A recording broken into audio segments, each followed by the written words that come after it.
നമ്മളിന്ന് ഉണ്ടാക്കാൻ പോകുന്നത് തുളസി ചായയാണ്. ഈ ചായയിൽ ശക്തമായിട്ടുള്ള antioxidant, antibacterial, anti inflammatory സവിശേഷതകളുണ്ട്. കൂടാതെ തന്നെ സമ്മർദ്ദം കുറയ്ക്കാനുള്ള ഗുണങ്ങളുമുണ്ട്. ഇതുകൊണ്ടാണ് ഈ ചായനെ പ്രകൃതിദത്ത ഔഷധം എന്ന് പറയുന്നത്.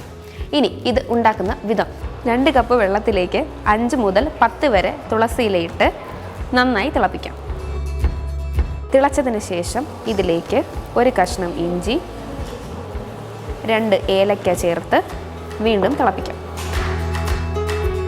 ഇതിലേക്ക് അല്പം നാരങ്ങ നീര് ചേർത്ത് ഫിൽട്ടർ ചെയ്തിട്ട് ആവശ്യത്തിന് തേൻ ചേർത്ത് ഇളക്കി കുടിക്കാവുന്നതാണ്. പനി, ചുമ, ജലദോഷം തുടങ്ങിയവയ്ക്കും ശ്വാസകോശ സംബന്ധമായ പ്രശ്നങ്ങൾക്കും ഹൃദയാരോഗ്യത്തിനും പ്രമേഹം കുറയ്ക്കുന്നതിനും തുളസി ചായ കുടിക്കുന്നത് നല്ലതാണ്.